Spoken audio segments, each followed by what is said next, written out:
Jill, thanks for joining us here today. Wanted to reach out to you and learn from some of your experience as you navigate through this crisis. As we know, I'm your certified EOS implementer in Southeast Michigan. But would you introduce yourself? Of course. So, hey everybody, I'm Jill Tack. I am the owner and naturopathic doctor of the Pet Beastro. So we are a retail store that wholly focuses on pet nutrition and holistic modalities. At our store, we also carry, besides food and all natural supplies, we also see pet clients with naturopathic appointments, chiropractic care, and energy work. How are you right now? I thought long and hard about this one. And I mean, as crazy as the outside world is, I'm actually doing fairly well. It's definitely a different change of pace. We're finding our new normal, but mentally and physically, I feel good. We're well rested. We're eating, nutrient-dense foods and keeping our immune systems going. So overall, I actually feel good, even though I feel like sometimes there's like craziness swirling around us. The other word that came to my mind when you said that is, how are you doing? Is I feel like the word resilience keeps like popping up in my head. And I use this a lot with my pet parents, my pet clients. We often forget, like even our pets are very resilient. They adapt, they change to their environment, to our stresses, to the garbage that we bring home from our day-to-day jobs. And I feel like is people, we are also very resilient. I've had to be resilient. I've had to make changes. I've had to move quickly in order to continue operations at my business. So I feel like that has also maybe put my mindset where it's at, is because if you're not resilient and you're not paying attention to what's around you and paying attention to how your staff is behaving and your animals are behaving at home, then I think you kind of miss the big picture. So how has EOS served you and your team in the midst of this crisis? So I would say overall, EOS has really made myself and our team focus on the business and focus what needs to happen. So again, I don't know if it was manifestation or if it was my lucky stars aligning, but we have known for a good 2 to 3 years that our operations have been lacking.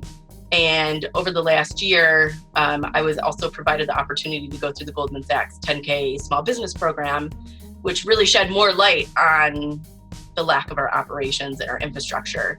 And then what that looks like applying it to another revenue stream. So we had began our online store. We talked about local delivery, but just hadn't implemented those things. EOS allowed us to focus on those things. We've been putting all of our effort into that. Our retail store is running fantastic. So we decided to step back and focus on those things. And it just so happened that at the end of February, we left for Florida for a trade show. And while we were gone, our delivery van was getting wrapped with a design. We came back, and 2 weeks later, the pandemic hit and the van was ready to rock and roll. So again, was it manifestation that we had in our last EOS meeting put together how many online orders we wanted, what we wanted it to look like, what our daily routine was going to look like? I mean, I think all of those things play a role into it, but the focus is what really kept us moving in a forward direction. So Jill, if there's one EOS tool that's been a game changer for you in the midst of all this, what would that be? The scorecard, we religiously fill out on a weekly basis. The scorecard, the metrics that we have put shows us, where the health of our business and where it's at and how it's changed, or maybe the areas that are struggling now that we have changed how we do business on a day-to-day basis and how our new normal is not normal.